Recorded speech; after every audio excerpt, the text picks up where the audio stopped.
Hey guys, तो आज हम फिर से आप सभी के लिए लेकर आ चुके हैं क्लास 12 के फिजिक्स का 3rd चैप्टर वैद्युत धारा का लेक्चर नंबर 8 लेकर। गाइस, आज के इस लेक्चर में हम लोग पढ़ेंगे विद्युत सेल के बारे में, विद्युत वाहक बल के बारे में, टर्मिनल विभवांतर के बारे में, फिर उसके बाद आंतरिक प्रतिरोध के बारे में पढ़ेंगे।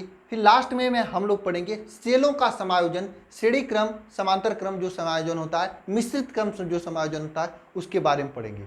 मैं लास्ट लेक्चर में जो मैं आपको बताया था वे सभी प्रतिरोधों का समायोजन था। अब हम लोग सेलों का समायोजन पढ़ेंगे। जैसे आप लोग टार्च वगैरह में 1-2 सेल लगाते हो तो उसका जो समायोजन था, 2 से 3 सेलों को जोड़ते हो तो किस तरह से जोड़ते हो, जोड़ने पर उसके धारा में क्या प्रभाव पड़ता है, उसके विद्युत वाहक बल में क्या प्रभाव पड़ता है, उसके प्रतिरोध में क्या प्रभाव पड़ता है, ये सभी चीज़ें आज के इस लेक्चर में हम लोग देखेंगे। ये प्रश्न आता है, काफ़ी स्टूडेंट सोच रहे होंगे क्या सर ये सभी चीज़ें मेरे लिए इंपॉर्टेंट है। बिल्कुल हाँ, इंपॉर्टेंट है आप सभी के लिए, इसलिए मैं पढ़ा रहा हूँ। क्योंकि कुछ इंस्टीट्यूट वाले इस टॉपिक को ही छोड़ दिए, लेकिन छोड़ना नहीं चाहिए क्योंकि ये इंपॉर्टेंट है आप सभी के लिए। आपके एग्जाम में पूछा जाता है यहाँ से क्वेश्चन, न्यूमेरिकल क्वेश्चन भी बनते हैं और छोटे छोटे क्वेश्चन भी बनते हैं। अगर आप लोग नहीं पढ़ेंगे तो प्रॉब्लम आ सकती है। बात समझ में आई? ठीक है, प्रॉब्लम आ सकती है आप लोगों को ना। ठीक है, तो चलिए लेक्चर को स्टार्ट करते हैं।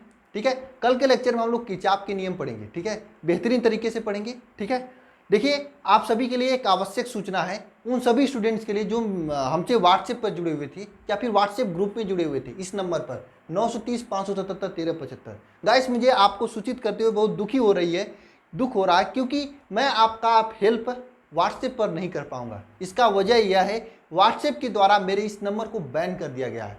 क्यों बैन किया गया है, इसका वजह मैं जानने के लिए कल पूरे दिन व्हाट्सएप के सपोर्ट टीम से चैटिंग करता रहा, बातें करता रहा।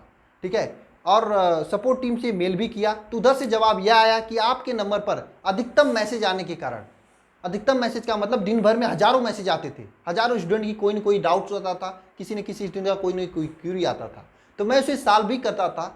आप लोग जानते होंगे, काफ़ी स्टूडेंट जुड़े हुए थे, जिन्होंने किया था उनको पता ही होगा कि मैं आपका सभी लोगों का सपोर्ट किया था वहाँ पे। तो क्या हुआ, व्हाट्सएप ने मुझे थोड़ा सा इसी को मान कर कि हजारों स्टूडेंट मैसेज कैसे कर रही, तो इसीलिए मेरे नंबर को बैन कर दिया है। कल पूरे दिन बातें किया, लास्ट में निष्कर्ष यह निकला कि व्हाट्सएप ने कहा मुझे, जो व्हाट्सएप की सपोर्ट टीम है उन्होंने कहा कि मुझे 2 से 3 दिन का समय दीजिए, उसके बाद हम लोग डिसाइड करके बताएंगे कि आपके साथ करना क्या है। ठीक है गाइस, मेरा लास्ट टाइम में भी एक बार व्हाट्सएप बैन हुआ था, पिछली साल दिसंबर जनवरी के महीने में। तो मेरे व्हाट्सएप नंबर को व्हाट्सएप के द्वारा 40 दिनों में फिर से रिकवर किया गया था, फिर से खोला गया था। पता नहीं अब कितने दिनों बाद खोला जाएगा, मुझे नहीं मालूम। ठीक है, इसलिए आप सभी लोगों का आप हेल्प मैं व्हाट्सएप पे नहीं कर पाऊंगा। हाँ, कोई क्यूरी है, कोई परेशानी है तो सिंपल है, आप लोग टेलीग्राम चैनल को डाउनलोड कर लीजिए या टेलीग्राम ऐप को डाउनलोड कर लीजिए, और यही नंबर टेलीग्राम पर भी है। जैसे आप लोग व्हाट्सएप पर मैसेज कर रहे थे उसी तरीके से, सिंपल तरीके से आप लोग टेलीग्राम पर भी मैसेज कर सकते हो। और टेलीग्राम अच्छा भी है, वहाँ पे मैं एक चैनल भी बनाया हूँ, एक ग्रुप भी है, वहाँ पे मैं पीछे का सभी पीडीएफ आपको प्राप्त हो जाएंगी, पीडीएफ वगैरह भी टेलीग्राम पर प्राप्त हो जाएंगी। या फिर आप सभी लोग ऐप को डाउनलोड कर लीजिए, अल्फा इंस्टीट्यूट ऐप भी आप सभी के लिए बढ़िया ऑप्शन है। वहाँ पर भी आप अगर कोई क्यूरी वगैरह भेजना है तो वहाँ पर चैटिंग का ऑप्शन दिया है, जैसे व्हाट्सएप में दिया होता है। ऐप को डाउनलोड कर लीजिए। ठीक है, वहाँ पर गुलाम बैच है, गुलाम बैच को ज्वाइन कर लीजिए। यहाँ पर आपको सभी पीडीएफ मिल जाएंगे, और जल्दी मैं वहाँ पर टेस्ट वगैरह लेने वाला हूँ, असाइनमेंट टेस्ट, प्रैक्टिस टेस्ट और डीपीपी वगैरह देने वाला हूँ, तो आपके लिए बेनिफिट होगा। कैसे गुलाम बैच में ज्वाइन होना है, एकदम 100% फ्री है, पैसे नहीं गुलाम बैच के लिए। नीचे डिस्क्रिप्शन में एक वीडियो है जिसमें मैं बताया हूँ गुलाम बैच में कैसे ज्वाइन करें। ठीक है, आप उस वीडियो को देख लीजिए, उसमें आप स्टेप बाय स्टेप करेंगे, ज्वाइन हो जाएंगे। फिर भी अगर कोई प्रॉब्लम होता है तो ये नंबर आप सभी के लिए खुला है, इस नंबर पर आप सभी लोग टेलीग्राम करके हमसे पूछ सकते हो। ठीक है, तो चलिए लेक्चर को स्टार्ट करते हैं। यह आवश्यक सूचना था क्योंकि काफ़ी स्टूडेंट परेशान थे, इसलिए मुझे बताना जरूरी था। ठीक है, तो आप सभी लोग अब हेडिंग कर लीजिए विद्युत सेल, और सभी स्टूडेंट जो डेली क्लास में प्रेजेंट होते हैं एक बार प्रेजेंट सर लिखें। ठीक है, चलिए हेडिंग करिए विद्युत सेल, विद्युत सेल, विद्युत सेल। क्या हेडिंग करना है, विद्युत सेल। क्या होता है विद्युत सेल? देखिए, विद्युत सेल एक प्रकार का सेल होता है जो कि रासायनिक ऊर्जा को वैद्युत ऊर्जा में चेंज करता है। सिंपल से डिफिनीशन है, याद हो जाएगा आपको। विद्युत सेल क्या होता है, रासायनिक ऊर्जा को किसमें चेंज करता है, विद्युत ऊर्जा में चेंज करता है, ऊर्जा में चेंज करता है। रासायनिक ऊर्जा को विद्युत ऊर्जा में चेंज करता है। विद्युत सेल एक सिंपल सा सेल है जो कि रासायनिक ऊर्जा को विद्युत ऊर्जा में चेंज करता है। कोई भी रासायनिक ऊर्जा है एक ऐसी युक्ति है जो कि रासायनिक ऊर्जा को वैद्युत ऊर्जा में परिवर्तित करती है और कोई भी परिपथ है उसमें निरंतर धारा बनाए रखता है। यानी आप लोग लिख सकते हो विद्युत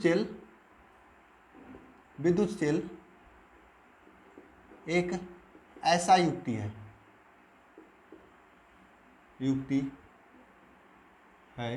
जो रासायनिक ऊर्जा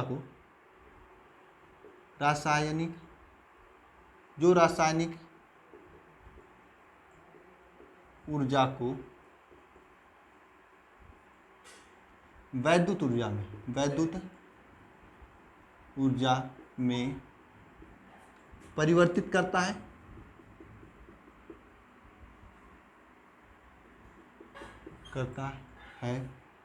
रासायनिक ऊर्जा को क्या करता है? वैद्युत ऊर्जा में परिवर्तित करता है और परिपथ में निरंतर धारा बनाए रखता है। परिपथ में निरंतर धारा बनाए रखता है। यानी वैद्युत सेल एक प्रकार की युक्ति है जो कि रासायनिक ऊर्जा को वैद्युत ऊर्जा में परिवर्तित करता है और परिपथ में निरंतर धारा को बनाए रखता है। यह आपका डेफिनेशन है। देखिए कोई भी वैद्युत सेल होता है एक ऐसा युक्ति होता है जो कि रासायनिक ऊर्जा को वैद्युत ऊर्जा में परिवर्तित करता है। सीधी सी बात है, आप लोगों के घरों में एक सेल आती है, देखे होंगे 12 वोल्ट की, अब तो इन्वर्टर सबके घर में होगा। उसमें क्या होता है? एक रासायनिक होता है, उसमें केमिकल पड़ता है, एक रासायनिक होता है जो कि रासायनिक ऊर्जा वैद्युत ऊर्जा में परिवर्तित करता है।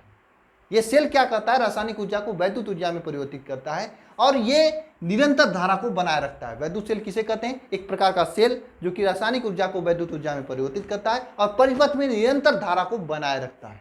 बात समझ में आया? वैद्युत सेल किसे कहते हैं? डेफिनेशन सभी लोग लिख सकते हो, एक बार लिखो सभी लोग कमेंट बॉक्स में और हेडिंग करो विद्युत वाहक बल। सेल का विद्युत वाहक बल, सेल का विद्युत वाहक बल, हेडिंग करो सेल का विद्युत वाहक बल।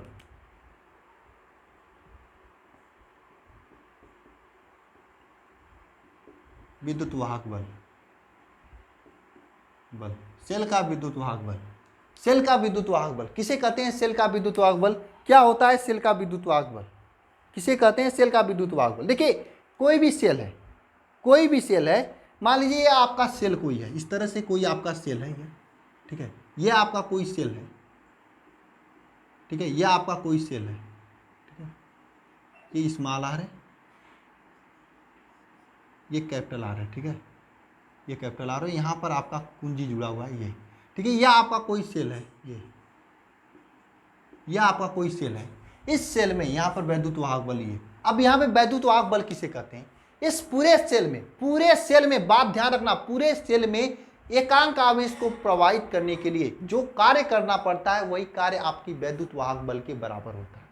पूरे सेल में, यानी सेल की बात कर रहे हैं, पूरे सेल में एकांक आवेश को प्रवाहित करने के लिए जो कार्य करना पड़ता है उसे क्या कहते हैं? विद्युत वाहक बल कहते हैं। यानी एकांक आवेश को आप लिख सकते हैं, एकांक आवेश को पूरे सेल में प्रवाहित करने में, एकांक आवेश को पूरे सेल में प्रवाहित करने में जो ऊर्जा, एकांक आवेश को पूरे सेल में प्रवाहित करने में जो ऊर्जा लगती है, ऊर्जा की आवश्यकता होती है,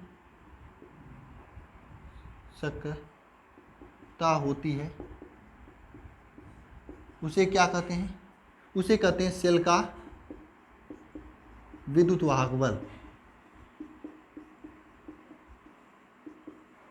सेल का विद्युत वाहक बल कहते हैं। बात समझिएगा। आप लोग अपने बुक में उठाइएगा, पिछले साल का पेपर उठाइएगा, वहां पर क्वेश्चन पूछा गया है सेल का विद्युत वाहक बल किसे कहते हैं।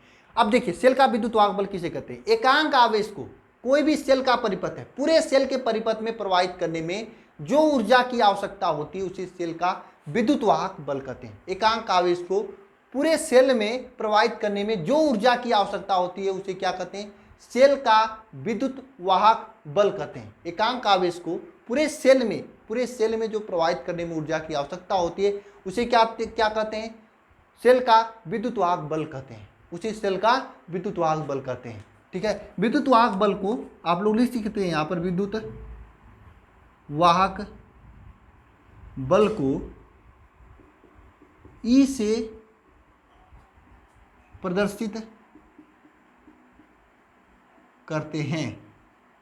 विद्युत वाहक बल को किससे प्रदर्शित करते हैं? ई से प्रदर्शित करते हैं। अब विद्युत वाहक बल ई इज इक्वल टू क्या होता है? हमने क्या किया, माना कोई सेल है जिसमें क्यू आवेश को प्रोवाइड करना है, क्यू आवेश को प्रोवाइड करने में डब्ल्यू कार्य करना पड़ता है, तो विद्युत वाहक बल क्या होगा? हमने क्या किया, सबसे पहले हमने यह माना कोई सेल है, जिसमें क्यू आवेश प्रवाहित करना है। क्या करना? प्रवाहित करना है। पूरे परिपथ में क्यू आवेश प्रवाहित करना है तो डब्ल्यू कार्य करना पड़ता है। माना कोई सेल जिसमें क्यू आवेश प्रवाहित करना है तो डब्ल्यू कार्य करना पड़ता है। क्या करना पड़ता है? डब्ल्यू कार्य करना पड़ता है। तब विद्युत वाहक बल इज इक्वल टू क्या हो जाएगा? विद्युत वाहक बल इज इक्वल टू क्या हो जाएगा? इज इक्वल टू क्या हो जाएगा? क्यू अपान डब्ल्यू। नहीं, डब्ल्यू अपान क्यू हो जाएगा। ठीक है, डब्ल्यू अपान क्यू हो जाएगा, यानी डब्ल्यू अपान क्यू हो जाएगा। फिर से समझिएगा, कोई ऐसा परिपथ है जिसमें क्यू आवेश पूरे परिपथ में प्रवाहित करना है, क्यू आवेश पूरे परिपथ में प्रवाहित करना है, तो विद्युत वाहक बल इज इक्वल टू क्या हो जाएगा? डब्ल्यू अपान क्यू हो जाएगा। डब्ल्यू अपान क्यू हो जाएगा। क्यू आवेश को पूरे परिपथ में प्रवाहित करने में किया गया कार्य डब्ल्यू है, तो विद्युत वाहक बल is equal to W upon Q हो जाएगा। क्यू आवेश को पूरे परिपथ में प्रवाहित करने में किया गया कार्य डब्ल्यू है, तो विद्युत वाहक बल इज इक्वल टू क्या हो जाएगा? डब्ल्यू अपान क्यू हो जाएगा। सिंपल है, आप सभी लोग समझ लीजिएगा। विद्युत वाहक ये वैद्युत सेल किसे कहते हैं? वैद्युत सेल क्या होता है? वैद्युत सेल एक सिंपल सी युक्ति जो वैद्युत ऊर्जा को रासायनिक ऊर्जा को वैद्युत ऊर्जा में परिवर्तित करती है और किसी भी परिपथ में निरंतर धारा को बनाए रखती है। यानी लाइट कट गई तब पर भी आपका धारा बनते रहता है आपके घर में इन्वर्टर के द्वारा।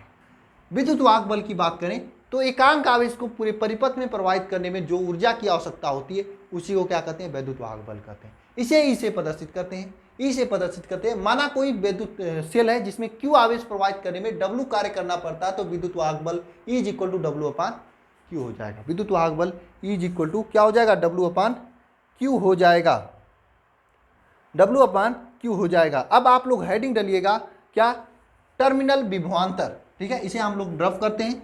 ठीक है, एक क्वेश्चन है जो कि आपके 2020 के एग्जाम में पूछा गया था, शायद पूछा गया था। क्वेश्चन क्या है मैं आपको अभी लिख रहा हूं, जरा बताइएगा सभी लोग कमेंट बॉक्स में कमेंट करके। क्वेश्चन क्या पूछा गया था? किसी भी सेल का विद्युत वाहक बल 2 वोल्ट है। किसी भी सेल का देखिए, विद्युत वाहक बल का जो मात्रक होता है क्या होता है? वोल्ट यू होता है। विद्युत वाहक बल का मात्रक क्या होता है? वोल्ट यू होता है। एक सेल है जिसका विद्युत वाहक बल 2 वोल्ट है, तो इसका मतलब क्या है? इसका मतलब क्या है? कोई सेल है जिसका विद्युत वाहक बल E इज इक्वल टू क्या है? 2 वोल्ट है, तो इसका मतलब क्या हुआ? सेल का विद्युत वाहक बल 2 वोल्ट है, इसका मतलब क्या हुआ? इसका मतलब यह हुआ पूरे सेल में एकांक आवेश प्रवाहित करने में 2 जूल का कार्य करना पड़ता है। इसका मतलब क्या हुआ? पूरे सेल में एकांक आवेश को प्रवाहित करने पर दी गई ऊर्जा क्या है? 2 वोल्ट है या 2 जूल है। बात समझ में आई? पूरे सेल में एकांक आवेश को प्रवाहित करने में किया गया कार्य क्या? 2 जूल है। अगर विद्युत वाहक बल 2 वोल्ट है, इसका मतलब एकांक आवेश को प्रवाहित करने में किया गया कार्य 2 वोल्ट है। ठीक है, यही मतलब सिंपल सा करो, इसका मतलब है। एक क्वेश्चन पूछा गया तो मैंने आपको बता दिया। ठीक है, अब हेडिंग करिएगा टर्मिनल विभवांतर। टर्मिनल विभवांतर,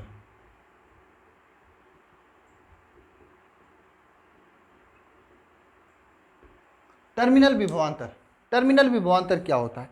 देखिए, टर्मिनल विभवांतर क्या होता है? किसी भी वैद्युत परिपथ में किन्हीं 2 बिंदुओं के मध्य एकांक आवेश प्रवाहित करने में, देखिए विद्युत वाहक बल में क्या हुआ था? पूरे सेल में आपको आवेश प्रवाहित करना था। विद्युत वाहक बल में पूरे सेल में आवेश प्रवाहित करना था, लेकिन टर्मिनल विभवांतर में क्या होता है? एकांक किन्हीं 2 बिंदुओं के मध्य आवेश प्रवाहित करना होगा। ठीक है, मान लीजिए आपका यह सेल है, यह आपका सेल है। ठीक है, यह आपका सेल है, यह आपका क्या है?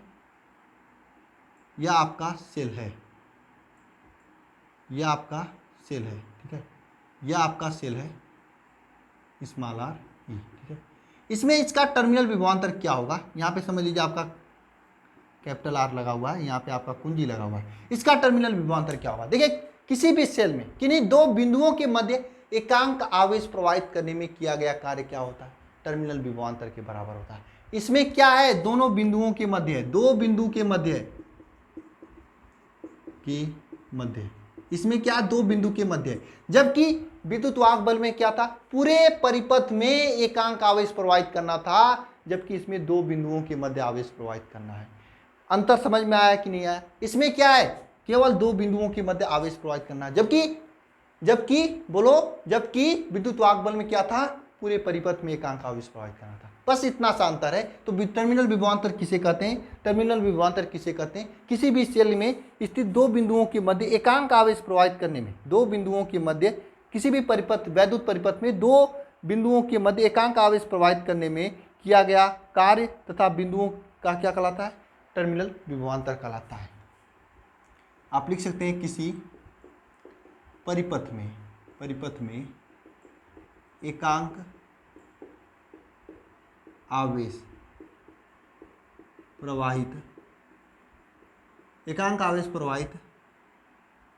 आवेश प्रवाहित करने में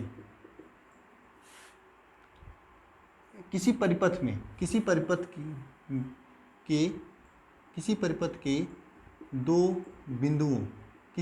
के दो बिंदुओं के मध्य एकांक आवेश, दो बिंदुओं के मध्य एकांक आवेश प्रवाहित करने में किया गया कार्य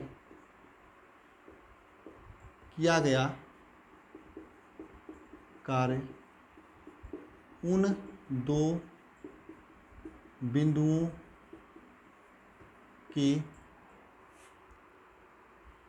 दो बिंदुओं का क्या है, टर्मिनल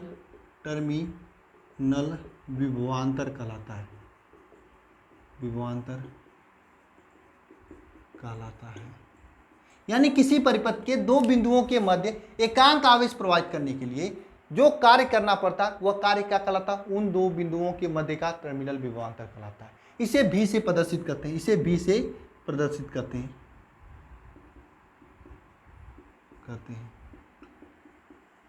अब हम लोग क्या मानते हैं, कोई एक परिपथ है, माना कोई परिपथ है, परिपथ में जो है दो बिंदुओं के मध्य, माना कोई परिपथ है, आप लिख सकते, माना कोई परिपथ जिसके दो बिंदुओं के मध्य Q आवेश प्रवाहित करने में कैपिटल W डैश कार्य करना पड़ता है,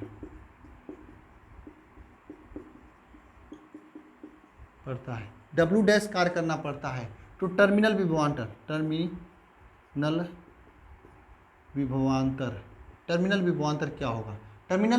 क्या होगा, V इज इक्वल टू क्या हो जाएगा, टर्मिनल विभवांतर W डैश अपान Q हो जाएगा, V is equal to W dash upon Q हो जाएगा। दोनों सेम है, बस डिफरेंस यह है कि विभवांतर में पूरे परिपथ में आपको प्रवाहित करना था, जबकि टर्मिनल विभवांतर में आपको केवल दो बिंदुओं के मध्य प्रवाहित करना है। तो सिंपल सी बात है, कभी भी क्वेश्चन में जिसका मान अधिक होता है वह आपका विभवांतर होता है, जिसका मान कम होता है वह टर्मिनल विभवांतर होता है, क्योंकि दो बिंदुओं के मध्य आपको निकालना है। उसमें कार्य अधिक करना पड़ेगा, क्योंकि पूरे परिपथ में आपको प्रवाहित करना है। ठीक है, जब न्यूमेरिकल कराऊंगा तो मैं आपको समझाऊंगा ये बात। ठीक है, तो आप इसे फटाफट नोट करिए, सभी लोग फटाफट इसे नोट कीजिए। चलिए, हो गया। चलिए अब हेडिंग करिए आंतरिक प्रतिरोध। देखिए बाह्य प्रतिरोध तो आर होता है, देखिए आंतरिक प्रतिरोध भी होता है। सेल का जो घोल होता है ना, वो भी वैद्युत धारा के मार्ग में प्रतिरोध का काम करता है, तो उसके द्वारा जो डाला गया प्रतिरोध होता है उसी को कहते हैं आंतरिक प्रतिरोध। आप लोग लिख सकते हैं, सेल का घोल भी वैद्युत धारा के मार्ग में प्रतिरोध का कार्य करता है। जैसे देखिए आपका कोई घोल है, जैसे आपके सेल में कोई बैटरी लेते हो, बैटरी के नीचे कोई एसिड वगैरह डालते हो, तो वह एसिड भी आपके जो वैद्युत धारा है उसमें प्रतिरोध का काम करता है। तो वह जो सेल के अंदर जो प्रतिरोध होता है उसे क्या कहते हैं? आंतरिक प्रतिरोध कहते हैं। हेडिंग करिएगा आंतरिक प्रतिरोध।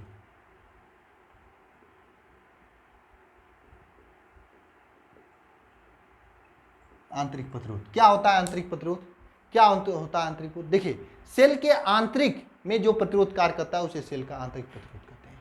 सेल का घोल या आप लिख सकते हो सेल का घोल जो प्रतिरोध धारा के मार्ग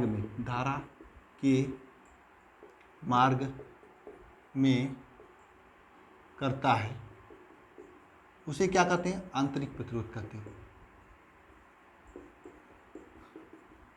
आंतरिक प्रतिरोध कहते हैं। सेल का जो घोल होता है वह भी धारा के मार्ग में आपका क्या करता है? प्रतिरोध का कार्य करता है, उसे ही क्या कहते हैं? सेल का आंतरिक प्रतिरोध कहते हैं। सेल का जो आंतरिक प्रतिरोध होता है इसे स्मॉल r से प्रदर्शित किया जाता है। सेल का आंतरिक प्रतिरोध small r is equal to होता है, सेल का आंतरिक प्रतिरोध small r is equal to होता है, क्या होता है? कैपिटल R यहाँ पे E/V-1। अभी मैं इस फार्मूले को बताऊंगा कैसे होता है, आप लिख लीजिए सेल का आंतरिक प्रतिरोध small r is equal to capital R E/V-1।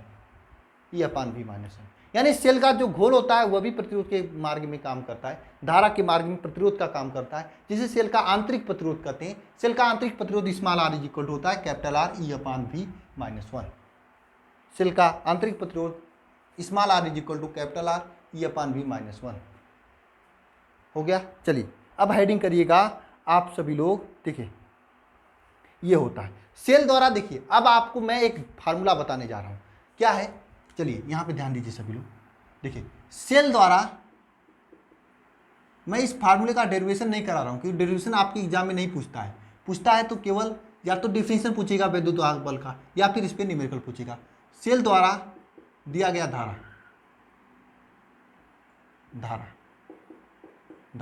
I is equal to क्या होता है? देखिए आपको मैंने बताया था, आपको मैं एक फार्मूला बता रहा हूँ, एक ट्रिक बता रहा हूँ। देखो आप लोग जानते हो V इज इक्वल टू क्या होता है? IR। तो यहाँ पे I इज इक्वल टू क्या हो जाएगा? V/R। ये होता है। इसका मतलब क्या हुआ? ऊपर वोल्ट लिखा जाता है, नीचे क्या लिखा जाता है? प्रतिरोध। ठीक है, आपको रटने का तरीका मैं बता रहा हूँ। V बराबर IR से आप रट सकते हो क्या? V/R capital R। ठीक है, यहाँ पे रटोगे कैसे? I इज इक्वल टू क्या हो जाएगा? यहाँ पे क्या वैद्युत वाहक बल E था, यहाँ पे वोल्टेज ही वैद्युत वाहक बल है, E हो जाएगा। नीचे प्रतिरोध लिखना है तो प्रतिरोध क्या होगा? कैपिटल R होगा, वाय प्रतिरोध प्लस में साथ में स्मॉल r भी होगा, इसका आंतरिक प्रतिरोध। तो ये आपका किसी धारा का सूत्र होगा E/R plus small r, capital R plus small r। ठीक है, ये आपका धारा का सूत्र होगा। ठीक है, ये आपका धारा का सूत्र होगा। यहाँ से आप लोग लिख सकते हो E इज इक्वल टू लिख सकते हो I capital R plus I small r। ठीक है, कैपिटल R V बराबर IR ये है आपका, इसके यहाँ पर V लिख सकते हो E is equal to V plus IR, ये लिख सकते हो आप लोग V प्लस IR। देखिए E is equal to V plus IR। ठीक है, E is equal to V plus IR। मैं आपको दो कंडीशन बता रहा हूँ जो कि आपको क्वेश्चन को करते समय आपको बहुत ही उसके लैंग्वेज पर ध्यान देकर ही क्वेश्चन करना पड़ेगा। जब मैं प्रैक्टिस कराऊंगा हालांकि तब मैं फिर से बताऊंगा, समझाऊंगा, लेकिन फिर भी मैं यहाँ पर आपको बता देना चाहता हूँ। देखिए इस फार्मूले से आपका V इज इक्वल टू क्या हो जाएगा? V इज इक्वल टू क्या हो जाएगा? E माइनस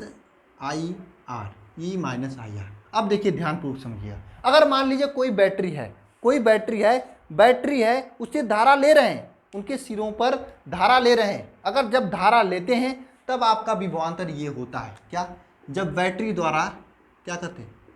बैटरी द्वारा धारा लेते हैं तब सिरों के मध्य का क्या होगा? विभवांतर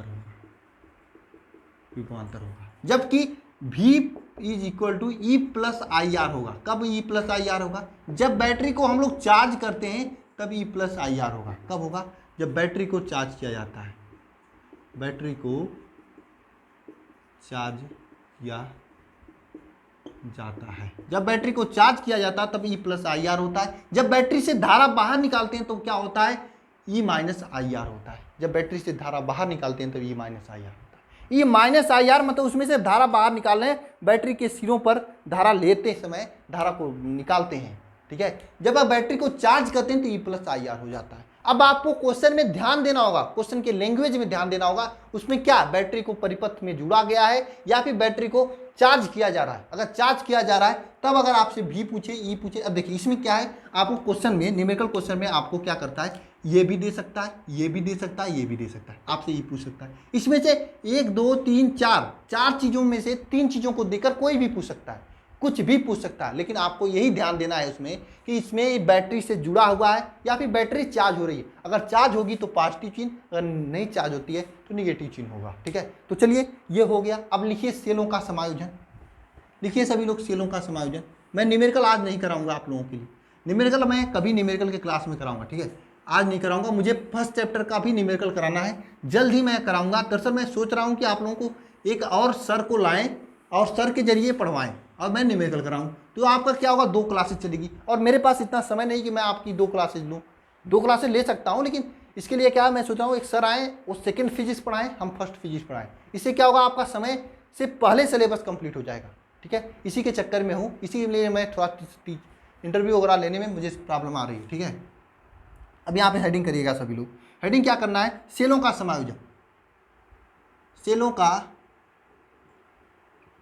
समायोजन, सेलों का समायोजन, सेलों का समायोजन। देखिए अगर आपको क्या है, कहीं पर यूज करना होता है, आपके पास वोल्टेज कम है, तो आप क्या करते हो, कई सेलों को आपस में जोड़ देते हो, सिंपल सा काम है। अगर सेलों को 2 प्रकार से जोड़ा जाता है, एक तो होता है श्रेणी क्रम, दूसरा होता है समांतर क्रम, एक प्रकार और होता है मिश्रित क्रम, लेकिन एग्जाम में क्वेश्चन श्रेणी क्रम और समांतर क्रम से बनते हैं, ठीक है। मैं ज़्यादा डीपली नहीं जाऊँगा। मान लीजिए 3 सेल हैं आप सभी के, ये आपके 3 सेल हैं, ये 3 सेल हैं, ठीक है, ये 3 सेल हैं आपके। मैं ज़्यादा डीपली नहीं जाऊंगा, बस केवल सूत्र बताकर काम खत्म करूंगा, ठीक है। आप लोग परेशान मत होना, ज़्यादा डीपली मैं नहीं जाऊंगा, क्योंकि कुछ लोग तो इसे पढ़ाए भी नहीं है, डायरेक्ट किरचॉफ के नियम बता दिए हैं, खिलवाड़ कर रहे हैं आप लोगों के साथ में। एग्जाम में क्वेश्चन आ गया, फिर आप लोग क्या किसके सहारे जाओगे, पढ़ाओ तो भाई सब कुछ पढ़ाओ, नहीं पढ़ाना तो मत पढ़ाओ, सीधी सी बात, मेरा ये सिद्धांत है।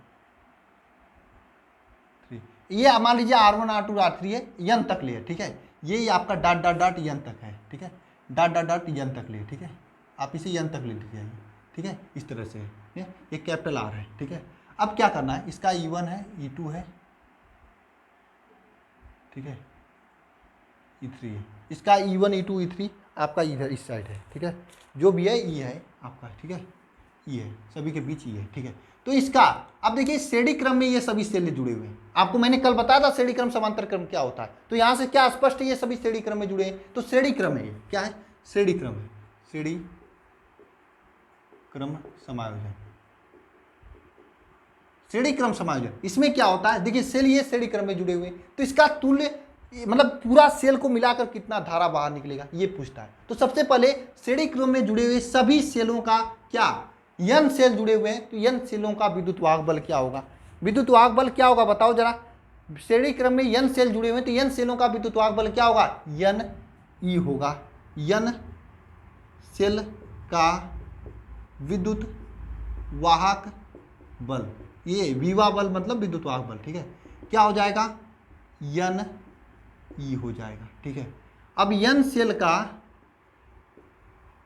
आंतरिक प्रतिरोध की बात कर लेते हैं, प्रतिरोध, आंतरिक प्रतिरोध क्या होगा, ध्यान देना, यन सेल जुड़े हुए हैं, यन सेलों का आंतरिक प्रतिरोध क्या होगा, देखिए इसका R1 R2 ये श्रेणी क्रम में जुड़े हैं, तो यन आर होगा, यन आर होगा, ठीक है। अब देखिए इसका एक ही प्रतिरोध, यहाँ पे Y प्रतिरोध एक ही जुड़ा है, कैपिटल R, तो ये होगा, तो धारा I इज इक्वल टू क्या हो जाएगा, क्या, n e upon small n plus capital R, ये आपका धारा होगा। ये आपको धारा प्राप्त होगी कब, जब सेल समांतर श्रेणी क्रम में जुड़े हुए हैं, तो जब सेल श्रेणी क्रम में जुड़े हुए हैं तो। अब देखिए एक कंडीशन आता है, मान लीजिए कोई एक ऐसा सेल है जिसका आंतरिक प्रतिरोध बहुत ही कम है, जब आंतरिक प्रतिरोध बहुत ही कम होगा तो क्या होगा, N R is less than R हो जाएगा। एन आर को 0 ले सकते हैं, यहाँ पे 0 लीजिए, देखिए आपके सामने क्या चमत्कार होता है, एन ई अपान कैपिटल आर। अब जरा देखिए हम लोग ऐसे सेलों को इसमें जोड़ते हैं श्रेणी क्रम में जिसका आंतरिक प्रतिरोध बहुत ही कम होता है। क्यों? क्योंकि देखिए n गुना हो जाता है उसका पावर। उसका वोल्टेज अगर पहले धारा 2 एम्पियर देता था, n सेल जोड़िए तो मान लीजिए 10 सेल दिए, 2 इंटू 10 मतलब 20 एम्पियर हो जाएगा। बहुत 10 गुना हो जाएगा, जितना सेल जुड़ेंगे उतना गुना हो जाएगा। कब? जब उसका आंतरिक प्रतिरोध कम होता है। तो ऐसे सेलों को, जिन सेलों का आंतरिक प्रतिरोध बहुत ही कम होता है, उसे श्रेणी क्रम में जोड़ते हैं। सीधी सी बात है, उन सेलों को हम लोग जोड़ते हैं श्रेणी क्रम में जिनका आंतरिक प्रतिरोध बहुत ही कम होता है। क्या होता है? बहुत ही कम होता है। बात समझ में आ रही है? समझ में आ रही है कि नहीं? बात बताइए जरा, सभी लोग बात बताइए, समझ में आ रही है कि नहीं आ रही है? आ रही होगी समझ में बात। चलिए ठीक है, अब हम लोग क्या करते हैं, इसमें आप मान लीजिए कैपिटल आर का वैल्यू बहुत ही कम है एन आर से। मान लीजिए ऐसा कोई सेल है जिसका, ऐसा कोई बैटरी ले हो जिसका बाह्य प्रतिरोध एकदम कम है, आंतरिक प्रतिरोध ज़्यादा, ऐसा हो सकता है ना। इस कंडीशन में क्या होता है, देखिए इस कंडीशन में, इस सूत्र में मान लीजिए आप capital R is equal to 0 रख दीजिए, क्योंकि कैपिटल आर का मान बहुत कम है। तो आई इज इक्वल टू क्या हो जाएगा, N E upon N small r. इसको काटो, एन से एन कट जाएगा, ई अपान स्मॉल आर। यहाँ पे क्या हो रहा है, ई अपान स्मॉल आर। यहाँ पे तो एकदम 0 ही हो जा रहा है। यहाँ पे देखिए कोई मतलब नहीं निकल रहा है। पहले जो विभवांतर था उतना ही विभवांतर अब भी है, विभवांतर में कोई परिवर्तन नहीं हो रहा है। तो श्रेणी क्रम में तभी जोड़ते हैं जब सेलों का आंतरिक प्रतिरोध न्यूनतम होता है। अब आइए समांतर क्रम की बातें कर लेते हैं। चलिए समांतर क्रम की बातें कर लेते हैं। चलिए ये आपका श्रेणी क्रम हो गया, समांतर क्रम की बातें कर लेते हैं। समझ में आ रहा है ना, श्रेणी क्रम समांतर क्रम, ये सेलों का समायोजन है। आपके एग्जाम में पूछता है, ठीक है, न्यूमेरिकल क्वेश्चन में यूज होता है। आपको ज़्यादा परेशान नहीं होना, अभी केवल बातों को समझ लेना है, सीख लेना है। बाद में आपको मैं बैटरी जोड़ कर क्वेश्चन लगवाऊंगा, ठीक है। थोड़ा इस समय मैं परेशान चल रहा हूँ टीचर के चक्कर में। जैसे ही अच्छे टीचर मिलते हैं, आपका मैं फिजिक्स केमिस्ट्री की क्लास, एक और क्लास लगवाऊंगा, ठीक है। चलिए समांतर क्रम की बात कर लेते हैं।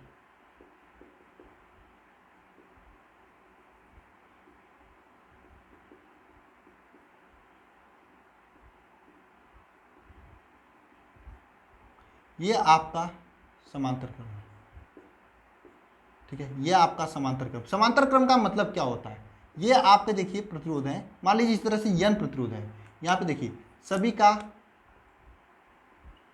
ई है,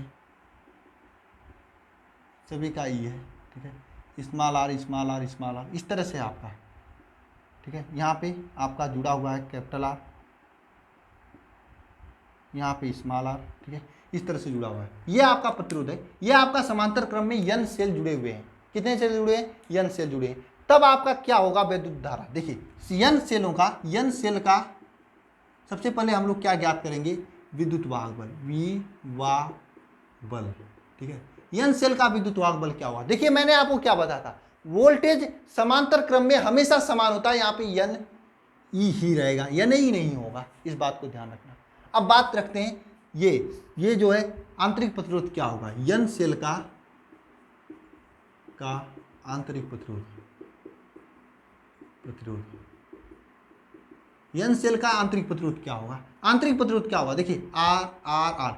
ये सेल जो है समांतर क्रम में जुड़े हैं, तो 1 upon small r is equal to 1 upon R1 R2, इस तरह से डाटा 1 अपान RN तक ली। तो ये क्या हो जाएगा, इसका जब आप लोग निकालोगे तो क्या हो जाएगा, इसका आंतरिक प्रतिरोध क्या होगा जरा बताइए, R/N। मैंने आपको बताया था जब वहाँ पे प्रतिरोध बता रहा था, R/N होगा, ठीक है। अब बाह्य प्रतिरोध आपका क्या है,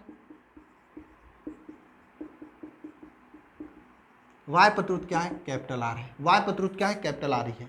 अब इसकी धारा निकालते हैं। धारा आई इज इक्वल टू क्या हो जाएगा, ऊपर वैद्युत वाहक बल हो जाएगा, नीचे क्या आंतरिक प्रतिरोध R/N हो जाएगा प्लस कैपिटल आर, ये आपका धारा हो जाएगी। अब हम लोग वही कंडीशन निकालते हैं। मान लीजिए आंतरिक प्रतिरोध बहुत ही कम है, ठीक है, वाय प्रतिरोध से, तो आंतरिक प्रतिरोध को हम लोग 0 मान लेते हैं। तब धारा देखिए क्या हो जाएगा, ये अपान आर। कोई प्रभाव नहीं होगा उन सेलों को जोड़ने पर जिन सेलों का आंतरिक प्रतिरोध 0 होता है। जिनका आंतरिक प्रतिरोध कम होता है उन सेलों को कभी समांतर क्रम में मत जोड़ना। अगर आपको सेलों की बात कही जाए तो, सेल दे दिया जाए तो आपसे कहा जाए तो उन सेलों को कभी समांतर क्रम में मत जोड़ना जिनका आंतरिक प्रतिरोध कम होता है। जोड़ना किसका, जिसका आंतरिक प्रतिरोध अधिक होता है। जैसे मान लीजिए ऐसे सेल हो गए जिनकी आंतरिक प्रतिरोध बहुत ही अधिक है, ठीक है, वाय प्रतिरोध से। तो वाय प्रतिरोध यहाँ पे R इज इक्वल टू 0 रखेंगे। तब इस सूत्र को देखिए क्या हो जाएगा, I इज इक्वल टू क्या हो जाएगा, देखिए R इज इक्वल टू 0 रखिए तो क्या हो जाएगा, ई अपान स्मॉल आर बटे एन, तो यहाँ पर आई इक्वल टू क्या हो जाएगा, N E upon small r. अब भाई बात समझ में आया, ऐसे सेलों को समांतर क्रम में जोड़ा जाता है जिन सेलों का आंतरिक प्रतिरोध बहुत ही अधिक होता है, बाह्य प्रतिरोध शून्य होता है, ऐसे ही सेलों को जोड़ा जाता है समांतर क्रम में, जबकि श्रेणी क्रम में इसका विपरीत था। ठीक है, तो मैं उम्मीद करता हूँ ये सभी चीज़ें आपको समझ में आई होंगी। अगर कोई प्रॉब्लम हो रहा है तो ये टेलीग्राम नंबर है, व्हाट्सएप की तो लंका लग गई है। ठीक है, तो टेलीग्राम पर आप हमसे बातें वगैरह कर सकते हैं। मिलते हैं नेक्स्ट लेक्चर में, सभी को बहुत बहुत धन्यवाद, थैंक यू। PDF भी मैं टेलीग्राम पर ही दे दूंगा आप लोगों को। ठीक है।